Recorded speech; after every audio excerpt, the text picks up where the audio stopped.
Look at your hand. Move your fingers. Now think about this. That hand, those fingers, the brain sending signals to control them, they're all basically identical to the hands and brains of humans who lived 100,000 years ago. Not similar, identical. Same bone structure, same muscle attachments, same neural wiring. A human from 100,000 years ago could wake up tomorrow, put on a suit, and physically blend right into a crowd in Tokyo or New York or London. Sure, they'd be confused as hell, but their body would be indistinguishable from yours. That's not normal. That's not how evolution works. If you're using this to fall asleep, perfect. That's exactly why I make these. So maybe subscribe, and definitely tell me where you are and what time it is right now. I read every comment and it's wild. Someone's having breakfast in Stockholm while someone else is trying to sleep in Sydney.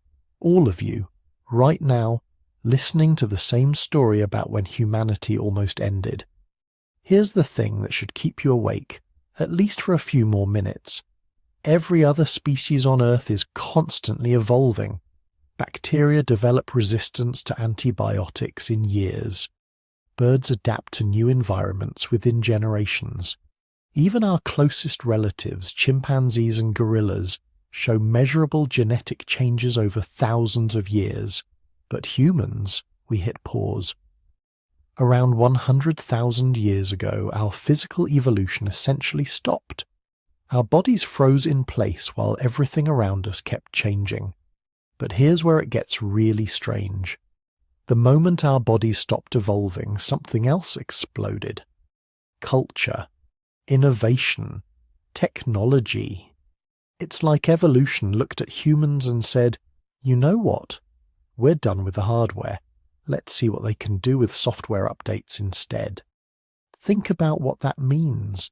The person who invented the wheel had the same brain capacity as the person who invented the internet. The humans who first painted on cave walls had the same creative potential as Michelangelo, as Beethoven, as whoever designed the smartphone you might be holding right now. We didn't get smarter. We didn't evolve bigger brains or faster reflexes or stronger bodies. We just got better at using what we already had. You are essentially a Paleolithic human piloting a meat suit designed for the Ice Age. Your body thinks it's supposed to be hunting mammoths and gathering berries, sleeping when it gets dark, waking when the sun rises, walking 10 to 15 miles a day just to survive. Instead, you're sitting in artificial light, eating processed foods your digestive system barely recognizes, staring at screens that didn't exist even 50 years ago. Your body hasn't caught up. It can't, because evolution stopped. Now you might be thinking, wait, humans didn't stop evolving. We're still here, we're still changing. And you'd be partly right. We've had minor adaptations. Some populations developed lactose tolerance. Others adapted to high altitudes. We've got different skin colors, different builds, different resistance to certain diseases. But these are tiny tweaks, superficial adjustments. The fundamental architecture, the basic model of what it means to be human, that locked in place 100,000 years ago and hasn't budged since. Scientists call this morphological stasis, evolutionary freeze frame. And it's bizarre. Most species don't work this way. Usually evolution is relentless. Environmental pressures constantly push organisms to adapt or die. New predators appear. Climates change. Food sources shift. Species either evolve to keep up or they go extinct. But somehow humans broke the rules. Here's what makes this even more mind-bending. The period when our evolution stopped, around 100,000 years ago, that wasn't some peaceful, stable time when humans could just coast. It was hell. Ice ages were cycling through their most brutal phases. Climate was wildly unstable. Megafauna were going extinct. Early human populations were scattered, isolated, barely hanging on. By all logic, this should have been when evolution accelerated, when natural selection worked over time to help us adapt to rapidly changing conditions. Instead, evolution shrugged and walked away. Our bodies stayed the same, but our minds, our cultures, our technologies, they went supernova. So what happened? What catastrophic event nearly wiped us out and somehow froze our physical evolution while launching our cultural evolution into overdrive? Why are we still walking around in bodies designed for a world that doesn't exist anymore? And the question that might actually keep you awake: if we stopped evolving physically, does that mean we're stuck like this? Are we the final version of humanity, or is something else coming? The answer involves the closest call humanity has ever faced. A moment when there were so few of us left that every person alive today, all 8 billion of us, we're all descended from a group smaller than a typical village. A moment when our species stood at the edge of extinction and somehow, impossibly, survived. But survival came with a price. It changed what we were. It changed what we could become. It locked us into these Ice Age bodies while the world around us transformed beyond recognition. This is the story of the day humans stopped evolving, the day everything changed by staying exactly the same. And it all started 100,000 years ago, when the world was a very different place. Close your eyes and try to imagine Earth 100,000 years ago. Not the planet you know, with its cities and farms and billions of people connected by satellites and fiber optic cables. Imagine a world so empty that you could walk for weeks without seeing another human being. A world so hostile that just surviving another day was an achievement worth celebrating. Because here's the thing about 100,000 years ago. The Earth was in the grip of an age that had been grinding away at the planet for tens of thousands of years. Massive glaciers covered much of North America, Europe, and Asia. Ice sheets kilometers thick stretched from the Arctic down to what is now New York and London. The weight of all that ice was so enormous, it literally pressed the continents down, deforming the Earth's crust. But it wasn't the ice itself that made life so difficult for our ancestors. It was everything else the ice caused. Sea levels were 120 meters lower than today because so much water was locked up in glaciers. The Mediterranean was a fraction of its current size. The Persian Gulf didn't exist. You could walk from Southeast Asia to Australia across land bridges that are now deep underwater. The world's geography was fundamentally different, and it was dry, catastrophically dry. When water gets trapped in ice sheets, it can't participate in the water cycle. No evaporation, no clouds, no rain. Across Africa, Asia, and Australia, rainfall dropped to levels that would make modern deserts look lush. Grasslands that had supported massive herds of animals shriveled into bare dust. Forests retreated to tiny pockets near permanent water sources. Rivers that had flowed for millions of years simply stopped, leaving behind dry channels that filled with wind-blown sand. For humans, this created an impossible situation. Our species, Homo sapiens, had evolved in Africa during a wetter, more hospitable period. We were adapted for the savannas and woodlands that covered much of the continent. We hunted grazing animals, gathered plant foods, followed seasonal patterns of rainfall and animal migration. Our entire survival strategy depended on predictable resources and relatively abundant food. Then the world changed. The climate shifts of 100,000 years ago weren't gradual. They were rapid and devastating. Within a few generations, regions that had supported thousands of people became uninhabitable. Water sources dried up. Animal populations crashed. Plant foods disappeared. And humans, lacking the technology to store food long-term or artificially create water, were forced to retreat into smaller and smaller territories. The genetic evidence for what happened next is stark and undeniable. When scientists analyze human DNA, they can estimate historical population sizes by measuring genetic diversity.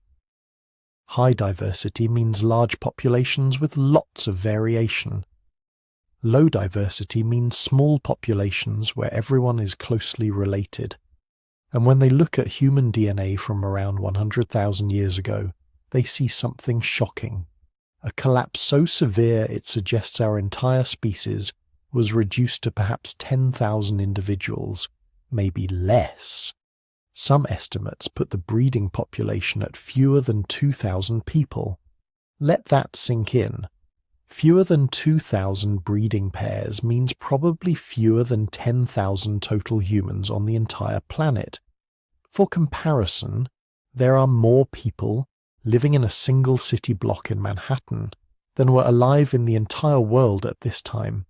The whole human species could have fit into a modern sports stadium with room to spare. This is what geneticists call a population bottleneck, a period when a species' numbers crash so low that almost all genetic diversity is lost. The individuals who survive the bottleneck become the ancestors of everyone who comes after. Everyone who didn't make it through, all their genetic variants, their unique combinations of genes, gone forever. It's like forcing the entire genetic heritage of humanity through the eye of a needle. How do scientists know this happened? Several lines of evidence all point to the same conclusion. First, human genetic diversity is remarkably low compared to other great apes. Chimpanzees, which number perhaps 300,000 individuals today, have far more genetic variation than humans, even though there are 8 billion of us. That's backwards. Large populations should have more diversity, not less, unless something happened to eliminate most of that diversity in the past. Second, when geneticists trace human mitochondrial DNA, which passes only through the maternal line, they find that all living humans descend from a population that existed around 100,000 to 200,000 years ago in Africa.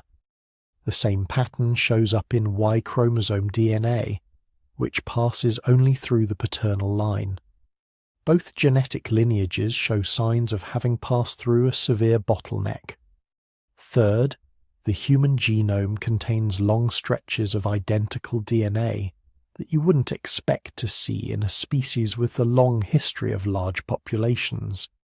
These homozygous regions suggest that many modern humans are descended from a small group of ancestors who were all closely related to each other.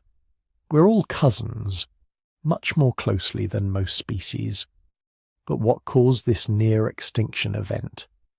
One theory has captured scientific imagination for decades, and it involves the most catastrophic volcanic eruption in human history. Around 74,000 years ago, Mount Toba in Indonesia exploded with a force that defies comprehension. The eruption was 5,000 times larger than Mount St. Helens. It ejected 2,800 cubic kilometers of rock and ash into the atmosphere. The explosion was so violent it created a caldera 100 kilometers long that's still visible today as Lake Toba. The immediate effects were devastating. Ash fall covered India in a layer up to 15 centimeters deep. Volcanic material reached as far as East Africa and the Middle East. The sky went dark across much of the planet as ash blocked the sun, but the real disaster was just beginning. All that volcanic material injected into the stratosphere created a volcanic winter that lasted for years, maybe decades. Temperatures plummeted. The already stressed climate of the Ice Age was pushed into hyper-crisis mode. Volcanic sulfur dioxide formed, clouds of sulfuric acid that reflected sunlight back into space. Global temperatures may have dropped by 3 to 5 degrees Celsius on average, with some regions seeing drops of 10 degrees or more. For human populations already struggling to survive in a harsh Ice Age world, this was apocalyptic. The few remaining grasslands and forests that had supported them collapsed entirely. Even the marginal refuges where people had clustered became uninhabitable. Archaeological sites from this period simply disappear in many regions. Not because people stopped leaving artifacts, but because there were no people left to leave them. But here's where the story gets complicated. The Toba catastrophe theory, while dramatic, is controversial. Recent archaeological evidence suggests that some human populations survived relatively close to the Toba eruption site. Stone tools and other artifacts from before and after the eruption show continuity, rather than complete population collapse in some regions. This has led some scientists to question whether Toba alone could have caused the bottleneck. The alternative theory is more gradual but equally deadly. Maybe it wasn't one catastrophic event, but rather the cumulative effect of millennia of climate instability. The period from 100,000 to 50,000 years ago was characterized by wild climate swings. Temperature and rainfall could change dramatically within a single generation. Resources that were abundant one decade could vanish the next. This created a survival lottery where even successful human groups could be wiped out by random environmental fluctuations they couldn't predict or prepare for. Under these conditions, maintaining large populations became impossible. Groups that grew too large quickly exhausted local resources. Groups that stayed in one place too long found themselves stranded when the climate shifted and made their territory uninhabitable. The only strategy that worked was staying small and mobile. Move when resources declined. Never let your population grow so large that you couldn't relocate quickly if necessary. This created what biologists call a metapopulation structure. Dozens, maybe hundreds of small human groups scattered across Africa, each containing perhaps 20 to 100 individuals. These groups rose and fell, went extinct and were replaced, but the overall network somehow survived. When one group died out from disease or local resource collapse, migrants from neighboring groups eventually repopulated the empty territory. The network persisted even as individual nodes failed. But it was a desperate, precarious existence. Archaeological evidence from this period shows humans pushed into marginal environments that modern hunter-gatherers avoid. Coastal caves where they harvested shellfish, isolated spring sites in otherwise barren deserts, mountain valleys where they hunted whatever animals could survive the extreme conditions. These weren't chosen territories. These were the last refugees available to a species that was running out of places to live, and they weren't alone. This is crucial to understand. 100,000 years ago, Homo sapiens was just one of several human species competing for the same shrinking resources. Neanderthals controlled much of Europe and Western Asia. They were physically robust, cold-adapted, and had been successfully surviving Ice Age conditions for hundreds of thousands of years. In Asia, the Denisovans occupied territories from Siberia to Southeast Asia, perfectly adapted to their own ecological niches. In Africa itself, other archaic human populations may have persisted in isolated regions. All these different human species were facing the same climate crisis. All were struggling to survive with limited resources, and all were potentially in competition when their territories overlapped. The archaeological record from this period shows evidence of interbreeding between different human species when they encountered each other. Neanderthal DNA in modern human genomes, Denisovan DNA in Asian populations. These are genetic signatures of desperate times when small human groups met at the margins of habitable territories and sometimes chose cooperation over competition. but mostly the evidence suggests isolation. Human groups were so scattered and so small that they rarely encountered each other at all. Generations could pass without a group meeting any other humans. Children could grow up, live entire lives, and die having never seen anyone outside their immediate family group of 20 or 30 people. The human world had shrunk to almost nothing. The stone tools from this period tell their own story. They're functional but not elaborate. Basic cutting implements, scraping tools, simple spear points. Nothing fancy, nothing experimental. This is the technology of survival, not innovation. When you're living on the edge of extinction, you can't afford to experiment with new tool designs that might not work. You stick with what's proven, what's reliable, what won't get you killed. So the stage is set. Earth 100,000 years ago was a planet in crisis. Ice sheets covering the northern continents, deserts expanding across Africa and Asia, rainfall patterns completely disrupted. And scattered across this harsh landscape, fewer than 10,000 humans clinging to survival in isolated pockets. These weren't thriving populations expanding and innovating. These were desperate survivors, living generation to generation, hoping the next drought wouldn't be the one that finally killed them all. This was the world where human evolution hit pause, where the normal processes of genetic change and adaptation slowed to a crawl, where, for reasons we're still trying to fully understand, we essentially stopped evolving in the ways our ancestors had for millions of years before. To understand why, we need to look at what was happening inside those tiny human populations, at the genetic mechanisms that were about to trap humanity in an evolutionary freeze that would last for 100,000 years, because what happened next changed everything about what it means to be human. Here's something that should keep you awake at night but won't, because this is a sleep video. Every human alive today, all 8 billion of us, carries remarkably similar DNA. Not just similar in the way that all humans are obviously the same species, similar in a way that's actually weird, statistically improbable, and deeply unsettling when you understand what it means. Compare human genetic diversity to chimpanzees.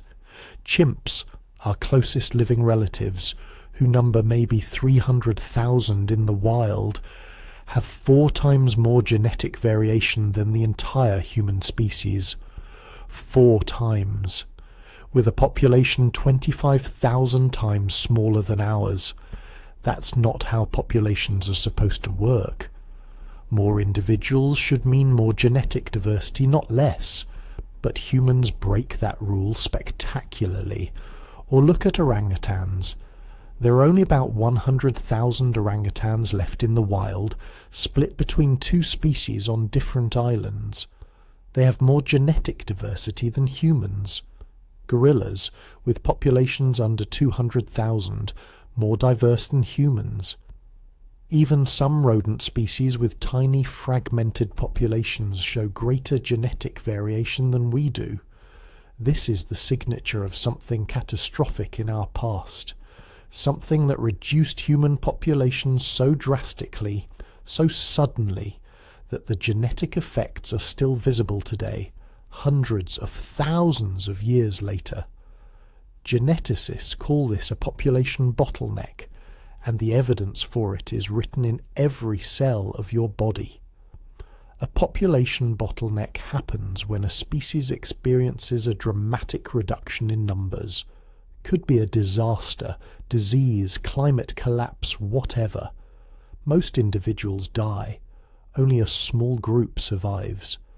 When populations rebuild from that tiny surviving group, they carry forward only the genetic variation those survivors possessed. Everything else, all the genetic diversity from the individuals who died, gone forever. Think of it like this. Imagine humanity has a deck of genetic cards, millions of different variants for every trait. hair colour, height, immune system variants, everything. Now imagine someone takes that deck and randomly throws away 99.9% of the cards. Whatever remains becomes the basis for all future populations. That's a bottleneck. And humans went through one that was more severe than almost any other mammal species has experienced and survived. The first hints came in the 1990s when geneticists began analysing mitochondrial DNA from populations around the world. Mitochondrial DNA is special because it passes only through the maternal line, from mother to child, unchanged except for occasional mutations. By comparing mitochondrial DNA between populations, researchers can estimate how long ago different groups shared a common ancestor. What they found was shocking. All modern humans, from every continent, every population, trace their mitochondrial DNA back to a surprisingly recent common ancestor. Somewhere between 100,000 and 200,000 years ago, all human mitochondrial lineages converge on a single woman. Not because she was the only woman alive, she wasn't, but because she's the only one whose maternal line survived to the present day. Every other maternal lineage from that period went extinct. Then they analysed Y chromosome DNA, which passes only through the paternal line. Same pattern. All modern humans trace their Y chromosomes back to a single man who lived roughly the same time period. Again, not the only man alive, but the only one whose paternal line survived. This pointed to something dramatic happening in the human population sometime in the last few 100,000 years.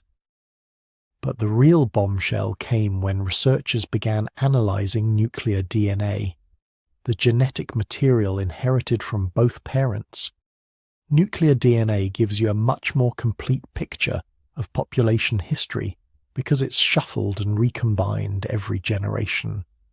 The nuclear DNA studies confirmed it. Humans had gone through an extreme population bottleneck. The genetic evidence suggested that at some point, probably between 50,000 and 100,000 years ago, the entire human population crashed to perhaps 10,000 individuals. Some estimates put it even lower, maybe 2,000 to 5,000 breeding adults. To understand how catastrophically small that is, consider this. There are more giant pandas alive today, about 2,000 in the wild, than there were breeding humans during the bottleneck. Giant pandas are considered critically endangered. Our ancestors were, by modern conservation standards, functionally extinct. But what caused it? The leading theory for years was Toba. Around 74,000 years ago, Mount Toba in present-day Indonesia produced the largest volcanic eruption in the last 2 million years. We're not talking about a mountain exploding. We're talking about 2,800 cubic kilometers of rock and ash ejected into the atmosphere. For comparison, Mount St. Helens in 1,980 ejected about 1 cubic kilometer. Toba was 2,800 times larger. The eruption would have been visible from space if there had been anyone in space to see it. A column of ash and superheated gas rising 50 kilometers into the stratosphere. Pyroclastic flows, walls of incandescent debris moving at hundreds of kilometers per hour, obliterating everything within hundreds of miles of the volcano. Ash deposits from Toba are found in layers up to 6 meters thick in some parts of India, 3,000 kilometers from the eruption site. But the immediate destruction was nothing compared to what came next. All that ash in the stratosphere blocked sunlight. Global temperatures plummeted. Some estimates suggest average temperatures dropped by 3 to 5 degrees Celsius worldwide, even more in some regions. This triggered what volcanologists call a volcanic winter. a period of rapid cooling that disrupted weather patterns and devastated ecosystems. Plants died from lack of sunlight. Herbivores starved without plants. Predators starved without herbivores. The entire food web collapsed. In Africa, where our ancestors were living, the environmental impact would have been catastrophic. Grasslands that had supported large animal herds turned to scrubland and desert. Rivers dried up. Lakes shrank or disappeared entirely. Archaeological evidence from this period shows a dramatic reduction in human occupation sites. Places that had been continuously inhabited for thousands of years were suddenly abandoned. The population crashed, and crashed hard. This is the Toba catastrophe theory. Humans were nearly wiped out by a volcanic supereruption and the climate disaster that followed. It's a compelling story. The timing fits the genetic evidence reasonably well. The scale of the eruption was certainly sufficient to cause a global crisis, and volcanic winters are well-documented phenomena. We know they happen. We know they're devastating. But here's the problem. Recent research has complicated the picture significantly. Ice core data from this period shows temperatures did drop after Toba, but maybe not as dramatically or as long as the theory requires. Some archaeological sites show continuous occupation through the Toba period, suggesting at least some human population survived without major disruption. Genetic studies with better resolution suggest the bottleneck might have started earlier and lasted longer than a single volcanic event could explain. This has led researchers to consider alternative theories. Maybe it wasn't one catastrophic event. Maybe it was a prolonged period of environmental stress. Between 200,000 and 70,000 years ago, Africa experienced severe climate instability. The Sahara expanded and contracted repeatedly. Lakes appeared and disappeared. Rainfall patterns shifted dramatically. For tens of thousands of years, human populations would have been squeezed into shrinking refugees during dry periods, then expanded during wetter periods, only to be squeezed again when the climate shifted. This kind of prolonged environmental pressure could produce a bottleneck just as severe as Toba, but spread out over much longer timescales. Populations would decline gradually as habitats shrank. They'd suffer from increased competition for resources. Disease would spread more easily in crowded refuge populations. Inbreeding would become a problem as groups became more isolated. Another theory focuses on disease.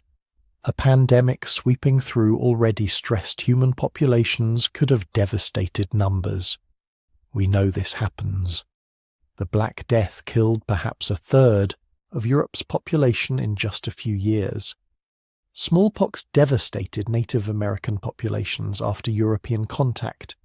A disease to which humans had no immunity, combined with environmental stress, could easily produce a severe bottleneck. Or maybe it was all of these things. Climate stress weakening populations, then Toba delivering a knockout punch, followed by disease sweeping through the survivors. Nature rarely works with single causes. More likely our ancestors faced a perfect storm of catastrophes that nearly ended the human experiment before it really began. Whatever the cause, the genetic evidence is clear. Human populations crashed and stayed crashed for a long time. Recent studies using advanced genomic analysis suggest the bottleneck lasted not just decades or centuries, but tens of thousands of years. Humans spent somewhere between 50,000 and 100,000 years, trapped at population levels so low that we were functionally endangered. This prolonged bottleneck had profound evolutionary consequences. When populations get this small, normal evolutionary mechanisms start acting strangely. In large populations, natural selection is the dominant force shaping evolution.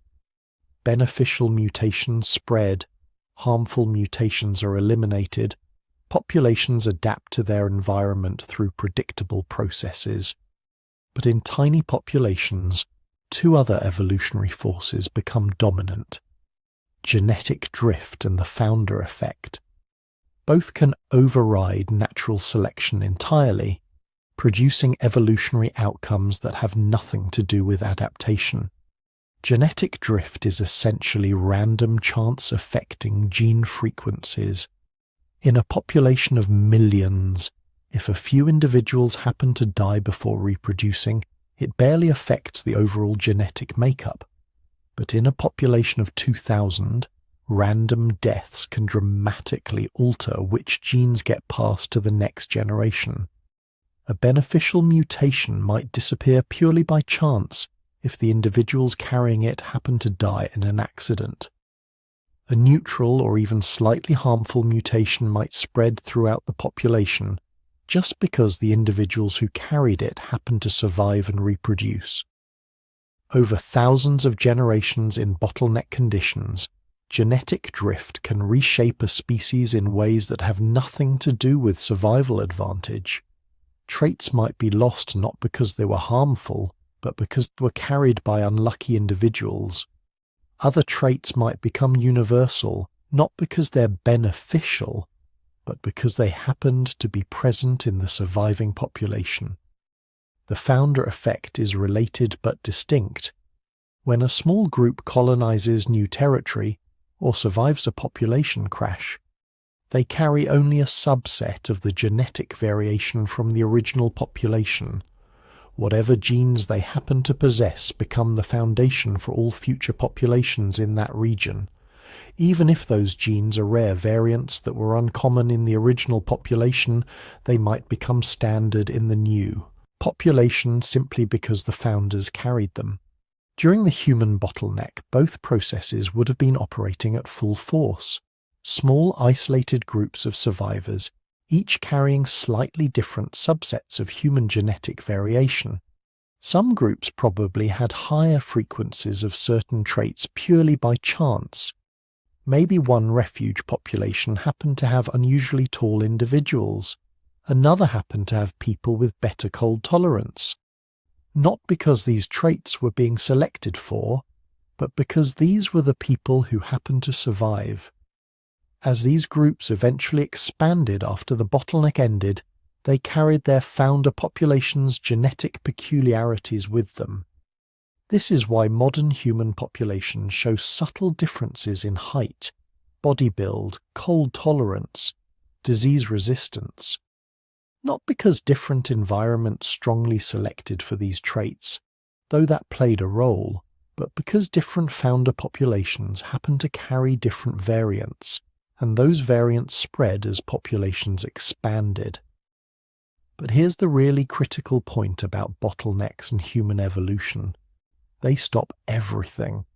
Or more precisely, they freeze evolutionary development in place. Natural selection requires variation to work with. If a population loses most of its genetic diversity, selection has fewer options. Evolution can't create completely new adaptations out of nowhere. It can only work with the genetic variation already present in the population. The human bottleneck stripped away most of our species' genetic variation. Whatever traits, whatever adaptations humans possessed when entering the bottleneck, became the permanent blueprint for our species. There simply wasn't enough variation left for major new evolutionary developments. We were locked into our existing body plan, our existing physiology, our existing basic capabilities. This is why human physical evolution essentially paused. Not because we stopped experiencing natural selection, we didn't, but because we lacked the genetic raw material for selection to produce major changes. The humans who entered the bottleneck and the humans who emerged tens of thousands of years later were, in physical terms, essentially identical. Same body plan, same brain size, same basic capabilities. And here's the truly remarkable part. Those bottleneck survivors, those few thousand individuals who somehow kept humanity alive through the worst environmental crisis our species ever faced, they're your ancestors. Every person reading this, listening to this, every human alive today descends from that tiny population of survivors. We all carry the genetic signature of the bottleneck, the reduced diversity, the founder effects, the traits that persisted not because they were optimal, but because they were what we had. You are the product of the worst disaster in human history and the greatest survival story ever told. Your existence proves that sometimes, when everything goes wrong, a few individuals can be tough enough, smart enough, and lucky enough to keep hope alive until the world becomes livable again. But you're also the product of evolutionary stasis, carrying a body essentially unchanged since before the bottleneck, because the bottleneck eliminated the variation needed for major evolutionary change. This is the paradox at the heart of human evolution. The same event that nearly destroyed us also froze us in place, locking in our physical form for the next 100,000 years and counting. We stopped evolving, not because we were perfect, but because we'd lost the genetic diversity needed to evolve further. What happened next would change everything, but not through evolution, through something entirely different, something that would make biological evolution almost irrelevant to human success. But we're getting ahead of ourselves. Here's where the story gets really strange. You'd think that after surviving the worst environmental catastrophe in human history, after being refined by 117,000 years of brutal natural selection, after spreading across the entire planet and encountering every climate and environment imaginable, human evolution would have kicked into high gear. We should have kept changing, kept adapting, kept diversifying into radically different forms suited to our new homes. But we didn't. Take a moment to think about this. The ancestors who walked out of Africa 60,000 years ago were physically almost identical to us. Same height range, same bone structure, same brain size, same basic body plan. They could wear our clothes. They could pass for modern humans on any street in any city. Now compare that to what happened to dogs in just 15,000 years of domestication. From wolves to Chihuahuas and Great Danes.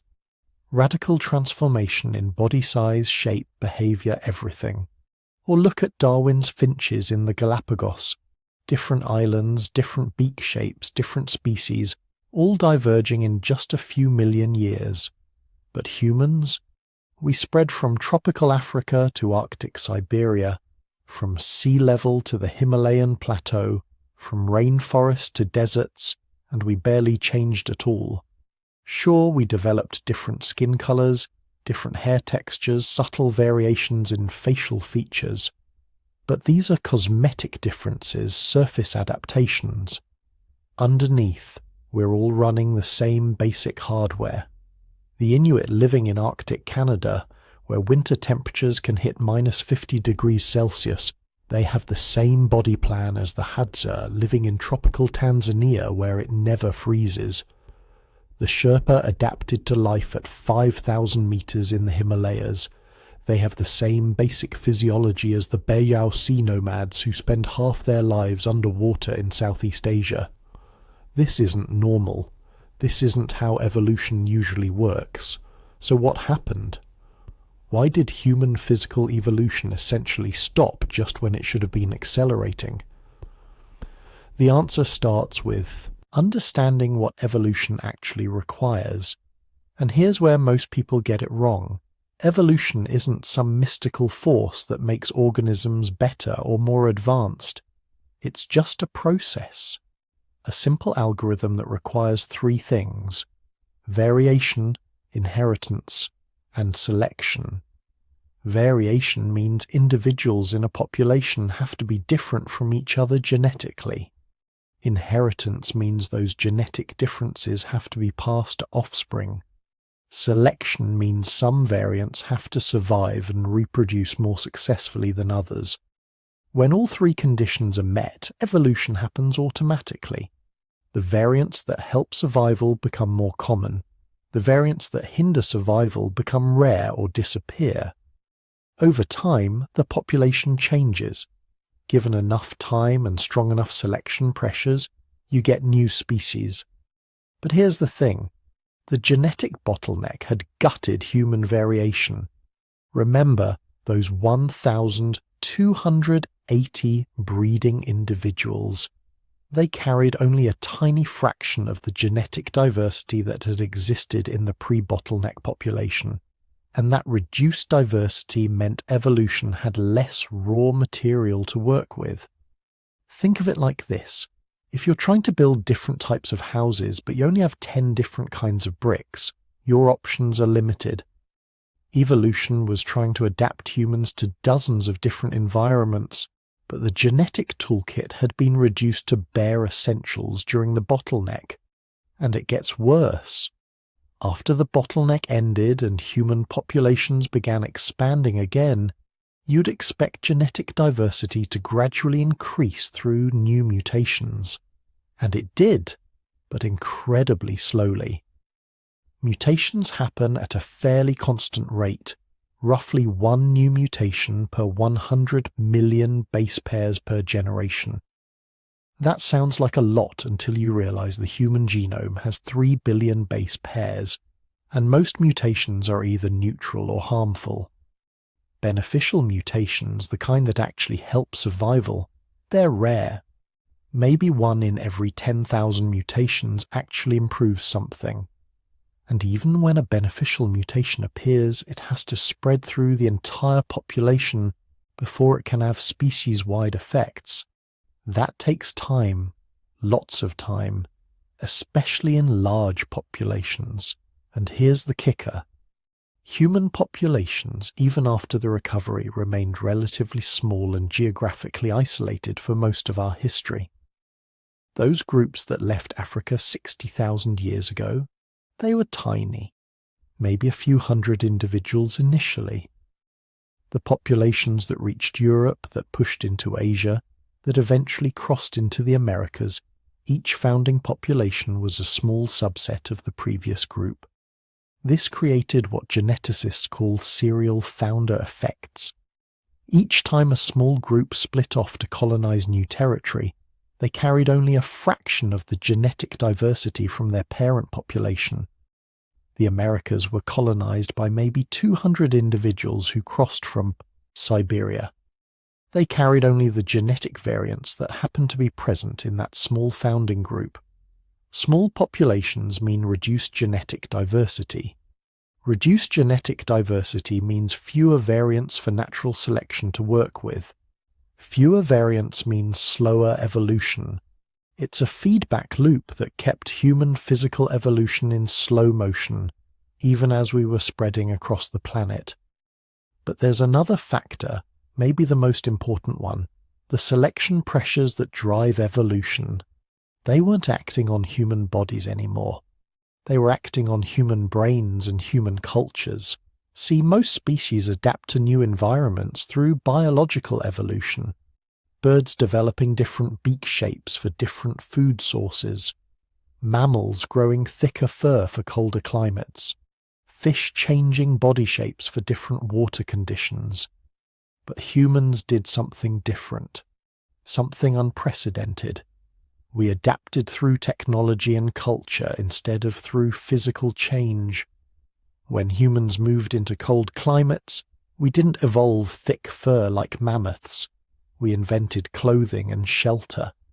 When we encountered new food sources that were hard to digest, we didn't evolve new digestive systems. We invented cooking and food processing.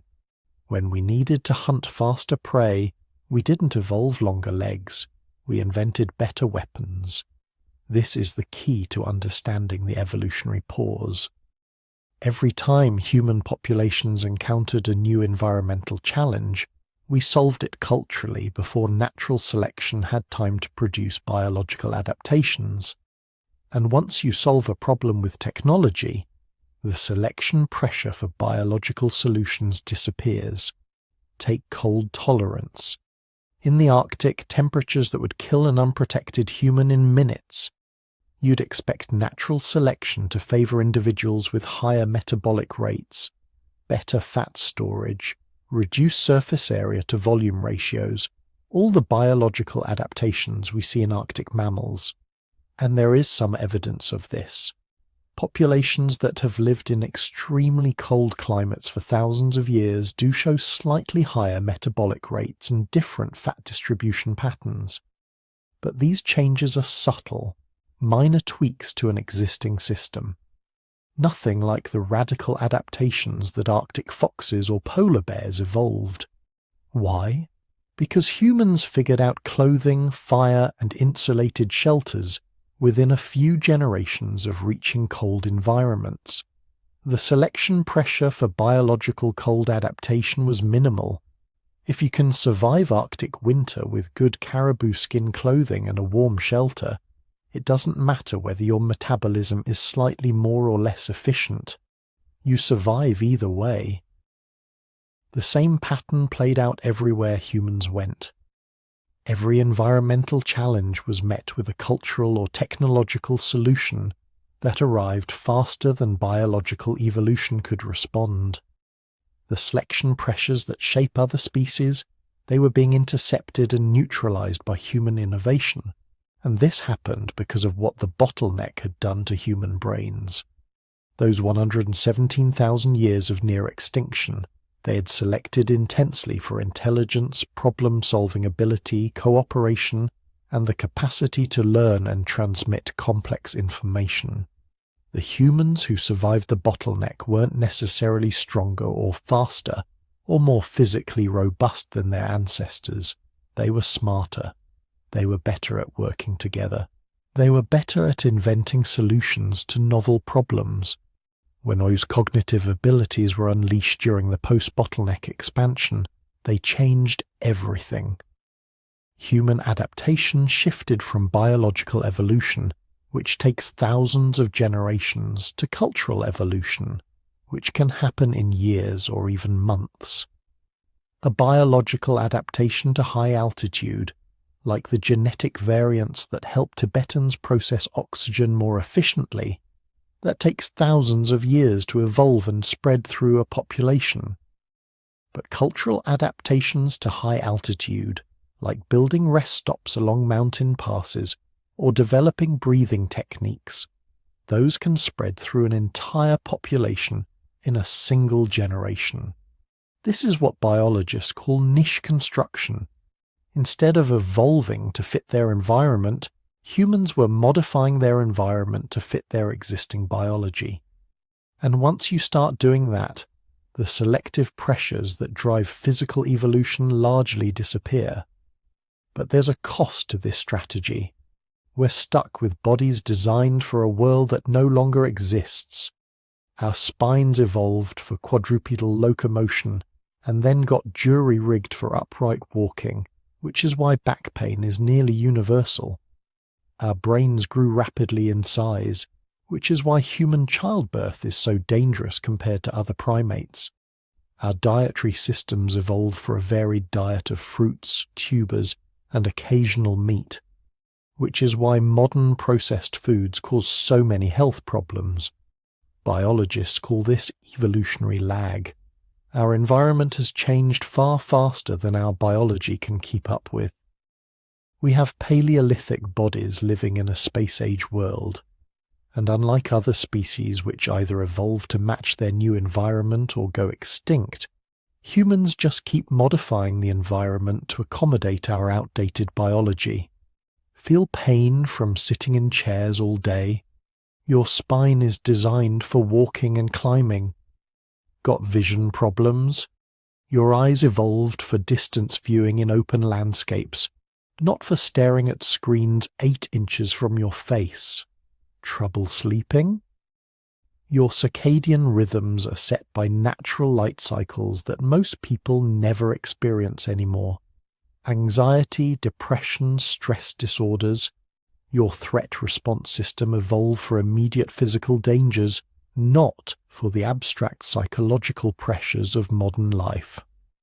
We are, in the most literal sense, living fossils, bodies shaped by selection pressures that stopped applying 100,000 years ago, running on genetic programs written during the Bottleneck, trying to function in environments our ancestors could never have imagined. And here's what really wild. We're probably stuck this way.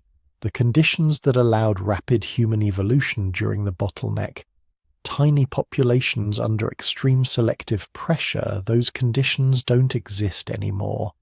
Modern human populations are huge, globally connected and environmentally protected by technology. The selection pressures are minimal. Genetic diversity is increasing, but slowly. And cultural evolution is now so fast that it solves problems before biological evolution even gets started. There are exceptions, of course. Small populations in extreme environments can still evolve relatively quickly. The Bauhaus sea nomads have developed genetic variants that give them larger spleens, which helps them hold their breath longer when diving. Some populations have evolved adult lactose tolerance in just the last 10,000 years, after they started herding dairy animals. There's evidence of ongoing selection for disease resistance, particularly in populations exposed to endemic diseases like malaria. But these are minor adjustments, tweaks to existing systems. Nothing like the wholesale body plan changes that define evolution in other species. The basic human form, the skeleton, the organ systems, the brain structure, these haven't changed significantly in 100,000 years, and barring some catastrophic population collapse or radical new environmental pressure, they probably won't change much in the next 100,000 years either. We are the species that stopped evolving, not because we reached some pinnacle of perfection, not because evolution decided we were done, but because we got smart enough to make evolution largely irrelevant. We adapted through culture and technology instead of through genes and natural selection. It's an unprecedented strategy in the history of life on Earth, and it's made us the most successful large mammal that has ever existed. We occupy more of the planet than any other species our size. We exist in greater numbers than ecological models say should be possible. We've survived climates and conditions that should have required radical biological adaptations, all without significantly changing our basic body plan. But it's also left us with bodies that are increasingly mismatched to our environments. The faster our cultures and technologies change, the larger that mismatch becomes. We're running Stone Age hardware on quantum computing problems and feeling the strain. The evolutionary pause continues, and understanding why our bodies stopped changing helps explain why being human is so often uncomfortable in the modern world. We're not broken, we're not defective. We're just using 100,000-year-old equipment for tasks it was never designed to handle. And that's the story of how humanity became the frozen species, the population that survived the bottleneck and then stopped evolving, just when evolution should have mattered most.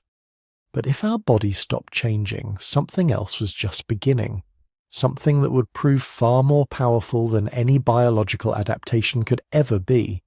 Human culture was about to explode. So here's where everything changes. Here's where human evolution takes the most unexpected turn in the history of life on Earth. Your ancestors survived the bottleneck. They endured 117,000 years of near extinction. They emerged with bigger brains, better cooperation, enhanced problem-solving abilities. Evolution had refined them into the most adaptable species the planet had ever seen. And then, right when you'd expect biological evolution to kick into high gear, something completely unprecedented happened. It stopped mattering. Not completely, not all at once, but around 100,000 years ago, the primary driver of human adaptation shifted from genes to something else entirely. Culture. This wasn't subtle. This was revolutionary. For billions of years, every organism that wanted to survive in a new environment had to evolve new adaptations biologically. Want to live in cold climates? Better evolve thick fur over hundreds of thousands of years. Need to hunt faster prey? Hope natural selection gives your descendants longer legs and better reflexes. Running out of food sources? Wait a few million years for your species to develop the ability to digest something new. But humans figured out a cheat code. Instead of waiting for evolution to slowly modify their bodies, they started modifying everything around them, and they started modifying their behavior faster than genes could ever change. Cold climate? Don't evolve fur. Kill an animal and wear its fur. Need to hunt faster prey. Don't evolve longer legs. Invent better weapons. Running out of food? Don't wait for your digestive system to adapt. Figure out how to cook, preserve, and process foods that would otherwise be inedible. This is cultural evolution, and it moves at a speed that makes biological evolution look frozen in place. Think about what this means. A genetic adaptation takes thousands, usually tens of thousands of generations to spread through a population. You need a beneficial mutation to occur randomly. Then that mutation needs to provide enough survival advantage that individuals carrying it reproduce more successfully than those who don't. Then over countless generations, the frequency of that genetic variant slowly increases until it becomes common in the population.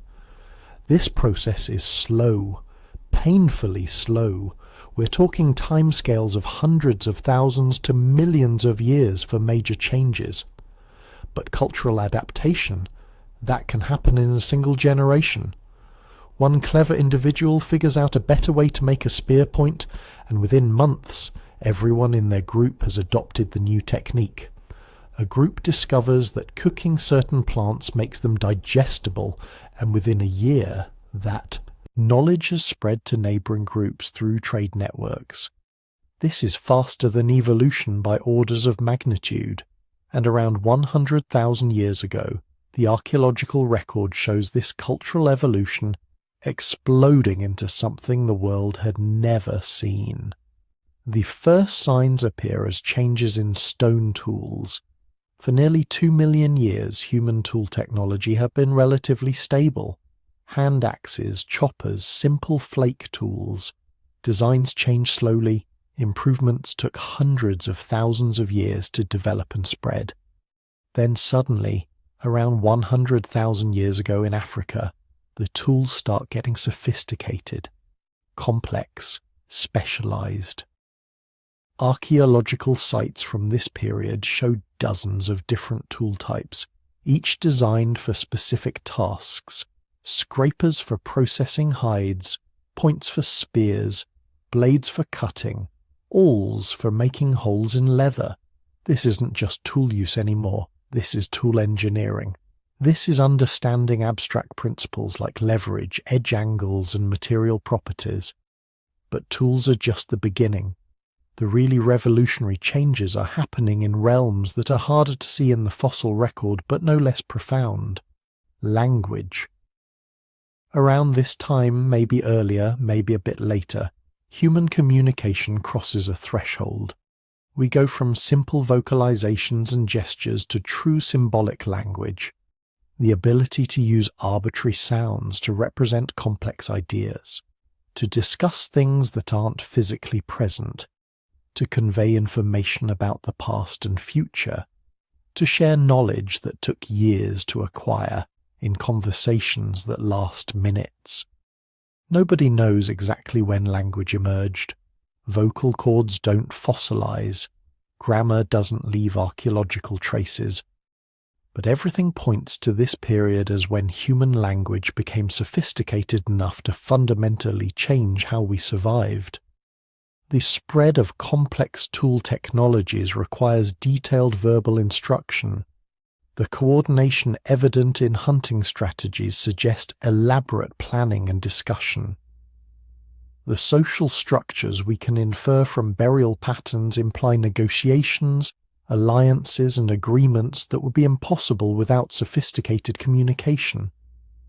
And once you have language, everything else follows. You can teach complex skills to your children without them having to figure everything out through trial and error. You can share information about dangerous plants, reliable water sources, animal migration patterns. You can coordinate group activities with precision, hunt cooperatively, build shelters together, plan for seasons ahead. Most importantly, you can tell stories. This might not sound revolutionary, but storytelling changes everything. Stories allow you to preserve knowledge across generations without genetic encoding.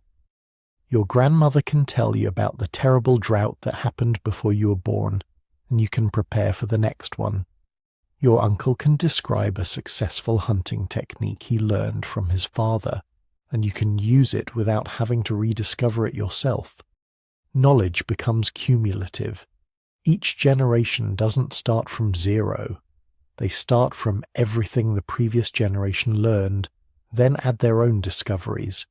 This is exponential growth in adaptive capacity, and it's happening entirely through cultural transmission, not genetic inheritance.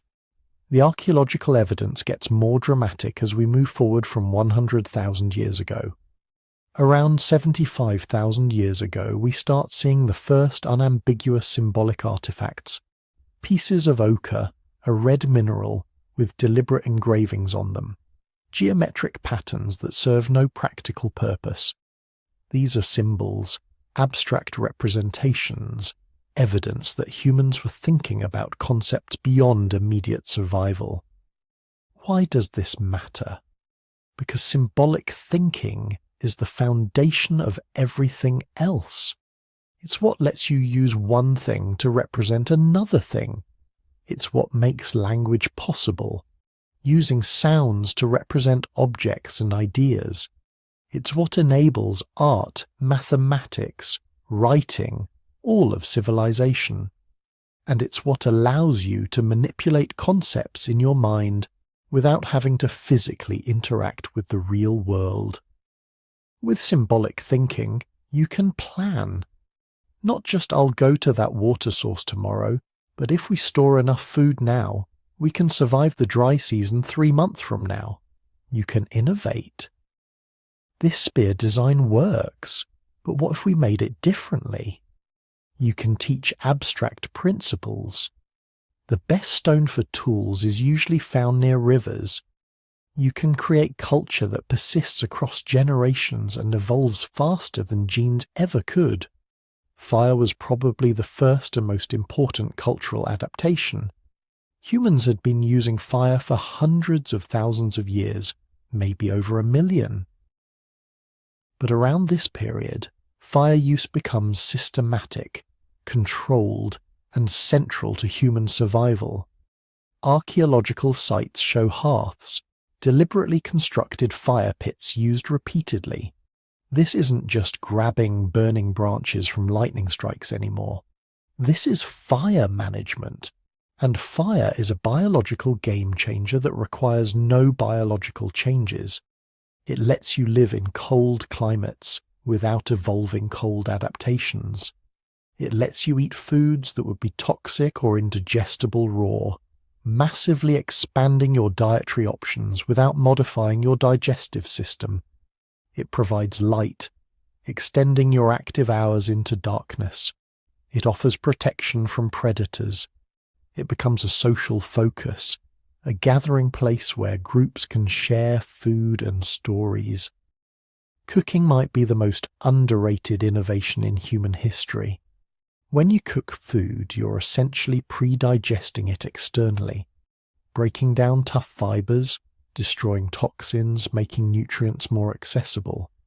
This means you can extract far more calories from the same amount of food. You can eat plants that would sicken you raw. You can consume meat that would be crawling with parasites when fresh. The energy savings are enormous.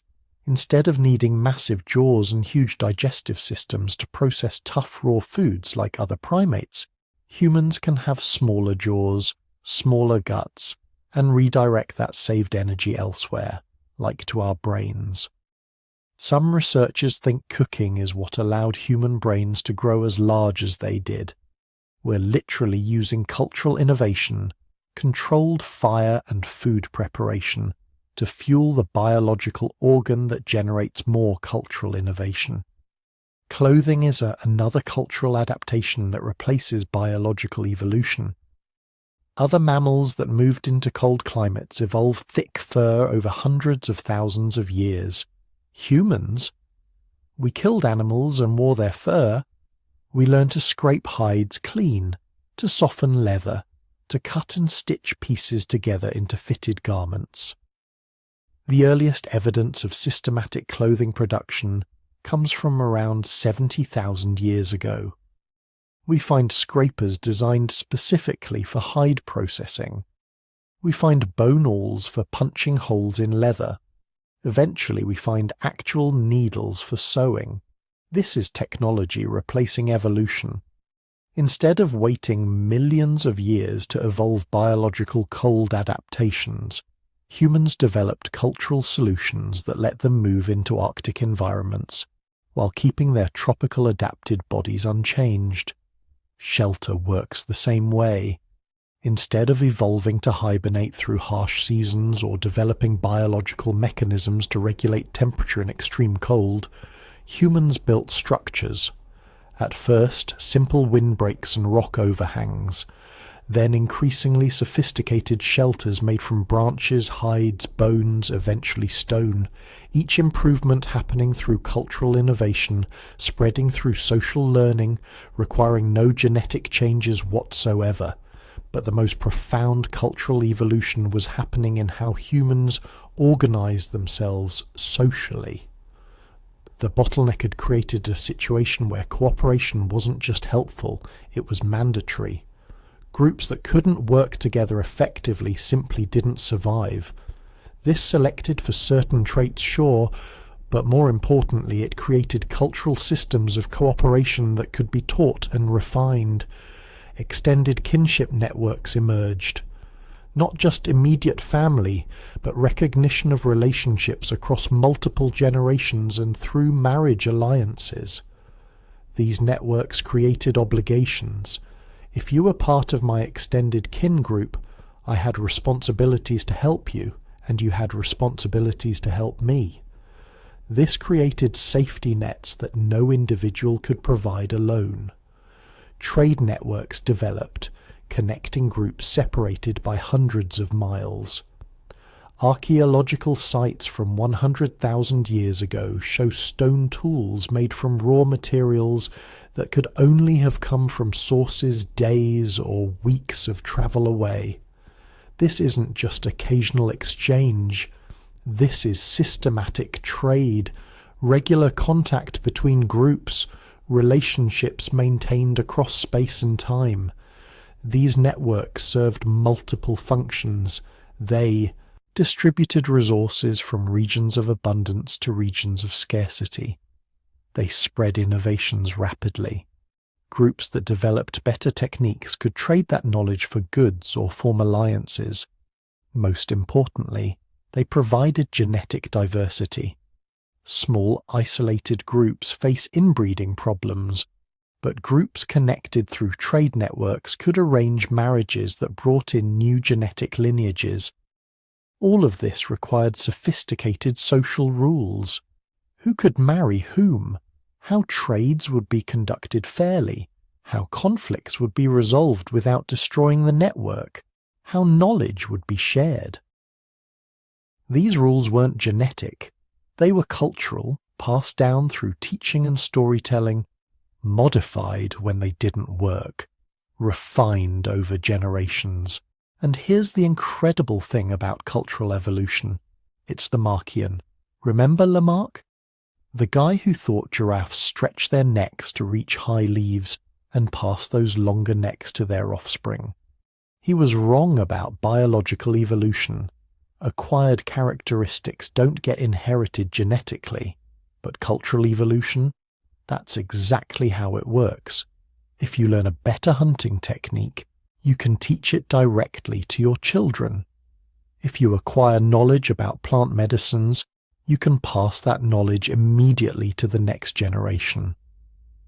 Cultural adaptations really do work through inheritance of acquired characteristics. This makes cultural evolution fundamentally different from and much faster than biological evolution. By 60,000 years ago, when modern humans finally left Africa and began encountering Neanderthals and Denisovans, cultural evolution had become humanity's primary survival strategy. Yes, we still had the biological adaptations from the bottleneck, the enhanced brains, the cooperative instincts, the physical resilience. But what really made modern humans successful wasn't their bodies, it was their culture. The archaeological record from this period shows something unprecedented in the history of life. Human technology and social organization evolving at accelerating rates while human biology remains essentially static. We're adapting faster than evolution can track, solving problems through innovation rather than natural selection, spreading solutions through teaching rather than genetic inheritance. This is why humans stopped evolving in the traditional sense, not because natural selection stopped acting on us, but because we developed an alternative adaptation mechanism that was faster, more flexible, and more powerful. We'd stumbled onto a new strategy for survival that would eventually let us colonize every terrestrial environment on the planet without changing our basic biology. We became the first species to escape the constraints of evolutionary timescales, the first organism to adapt through learned behavior rather than inherited physiology, the first animal to survive through what we knew rather than what we were. And we did it all, with Ice Age bodies and Stone Age genes. Because once cultural evolution takes over, you don't need to evolve anymore, you just need to innovate. And humans, we became very, very good at innovation. Here's the thing that nobody tells you about human evolution. It stopped. Not completely, not forever, but effectively. For the last 100,000 years, your body has been frozen in evolutionary time. You're walking around in 2024 with basically the same biological hardware that your ancestors had when they were dodging saber-toothed cats in the African savannah. The same heart, the same lungs, the same digestive system, the same brain architecture, all designed for a world that no longer exists. Think about that for a second. Your body expects you to wake up at dawn, spend most of your day walking, maybe run occasionally when chasing prey or fleeing predators, eat foods you gathered or hunted yourself, and go to sleep when it gets dark.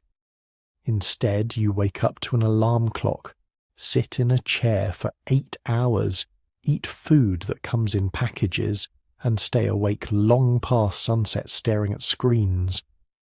Your biology is screaming instructions for one kind of life while you're living a completely different one. This is the modern human paradox, and it's making us sick in ways our ancestors could never have imagined. Let's start with the most obvious mismatch: your skeleton. Those bones holding you upright right now were designed by natural selection for constant movement across varied terrain. Walking, running, climbing, crouching, squatting. Your Paleolithic ancestors spent maybe 10 to 15 hours a day on their feet. Not running constantly, that would be exhausting, but moving. Foraging for plants, tracking animals, gathering firewood, processing food, creating tools. They sat down to rest, but they didn't have chairs. They squatted or sat cross-legged on the ground, positions that kept their core engaged and their joints mobile. Your spine, in particular, is a masterpiece of evolutionary engineering for a very specific use case. Those curves, cervical, thoracic, lumbar, they're shock absorbers designed to handle the repetitive impact of bipedal locomotion across rough ground. The intervertebral discs between your vertebrae are like little hydraulic cushions, perfect for absorbing the stress of walking mile after mile. But here's the problem. That same spine, so beautifully adapted for walking, is terrible at prolonged sitting. When you sit, especially in modern chairs, those curves flatten out. The pressure on your intervertebral discs increases by about 40% compared to standing. Your core muscles, which should be constantly engaged to stabilize your spine during movement, switch off. Over time, they atrophy. This is why back pain has become an epidemic. Not because our spines are poorly designed, but because they're perfectly designed for a lifestyle we no longer live. Lower back pain affects about 80% of people at some point in their lives. Our Paleolithic ancestors. Archaeological evidence suggests they had remarkably healthy spines well into old age. The difference isn't genetics, it's use. They used their bodies the way evolution designed them to be used. We don't. And it's not just your back. Your feet have the same problem. You have 26 bones in each foot, 33 joints, more than 100 muscles, tendons, and ligaments. This is an incredibly complex piece of engineering, designed to handle varied terrain, provide sensory feedback about ground conditions, and adapt to slopes, rocks, and uneven surfaces. Your ancestors walked barefoot or in minimal footwear. Their feet were strong, mobile, capable of gripping ground and flexing to absorb impact. Modern shoes, especially the kind with thick cushioned soles and rigid arch support, do all that work for you. Which sounds great until you realize that muscles that don't get used become weak. Your feet have essentially been in cast for most of your life. This leads to all kinds of problems. Plantar fasciitis, bunions, hammer toes, flat feet. These conditions were extremely rare in populations that went barefoot. They're endemic in populations that wear modern shoes. Your feet aren't broken, they're just not being used the way evolution intended. But the mismatch goes deeper than just musculoskeletal issues.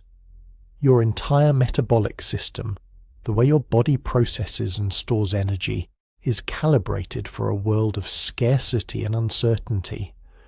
Your Paleolithic ancestors never knew when their next meal was coming. Maybe they'd kill a large animal and feast for days. Maybe they'd go through a lean period with nothing but gathered plants and occasional small game. This unpredictability shaped your metabolism in profound ways. Your body is exceptionally good at storing energy as fat. Any excess calories you consume, anything beyond your immediate energy needs, gets converted to adipose tissue. This was a brilliant survival strategy 100,000 years ago. Those fat stores could keep you alive during periods when food was scarce. The individuals whose bodies were most efficient at storing fat during good times were the ones who survived bad times. They were the ones who reproduced.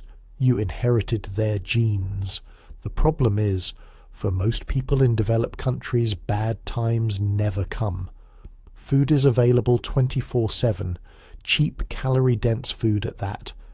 Your body is still operating on Ice Age programming, trying to store every extra calorie in case of famine, but the famine never arrives.